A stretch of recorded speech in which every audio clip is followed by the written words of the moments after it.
ក្នុងហ្នឹងក៏មានសួនសត្វថៃដែរអ្នកទាំងអស់គ្នាខ្ញុំមកមើលថៃឆ្មាសមុទ្រហមណាអ្នកទាំងអស់គ្នារៀងវាឡើងកាម៉ាប់ម៉ាប់ហ្មងខ្ញុំឡើងចូលចិត្តមកអាថៃហ្នឹងហើយមកជើងគេហើយគេចូលចិត្តថៃទឹកណាអាហ្នឹងមែនតើហ្មងអ្នកទាំងអស់គ្នាសត្វហ្នឹងណាហើយគេព្រៀនគេកំពុងនិយាយមួយម៉ាមីគេទីគេឡើងសម្ដែងអញ្ចឹងណាគ្រូបង្វឹកវាគេឲ្យថៃវាស៊ីបានវាឡើងសម្ដែងអញ្ចឹងណាអ្នកទាំងអស់គ្នាហើយមកមៀតហើយចេះណាចេះហមចេះអីណាប៉ុន្តែអត់បានថៃគឺអូនអត់ហមទេហើយចូលមើលក្នុងនឹងអស់ម្នាក់100យួនអ្នកទាំងអស់គ្នាមុនដំបូងថាស្ដាយលុយតែប៉ុន្តែចូលមើលមានមើលថៃមានមើលការសម្ដែងរបស់ Dolphin មើលថៃឆ្មាសមុទ្រអីចឹងសម្ដែងអីចឹង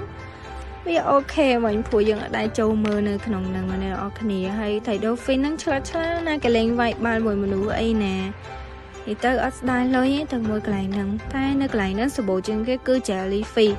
មានគ្រប់មុខហ្មងអ្នកទាំងអស់គ្នាហើយស្អាតហើយខ្ជូរទៀតតែអ្នកទាំងអស់គ្នាហ៊ានថាប៉ះគឺមានពឹសអីចឹងណាហើយផ្លែ Jellyfish គេខ្ញុំអត់ដែរឃើញទេប៉ុន្តែនិយាយថាស្អាតមែនតើមានគ្រប់មុខហើយខ្ជូរមួយទៀតមាន Alipay ឬក៏ WeChat អាច scan ដុំសាកថ្មនឹងបានបាច់ថតយក power bank តាមខ្លួនអញ្ចឹងណាអ្នកនរគ្នាកន្លែងចុងក្រោយគេចាំងណានស៊ីលូកនឹងទៅពេលយកសបោរបស់ញ៉ាំនិយាយពីកន្លែងហ្នឹងហើយចង់ញ៉ាំទៀតហ្មងអ្នកនរគ្នាឆ្ងាញ់អស់ហើយអ្នក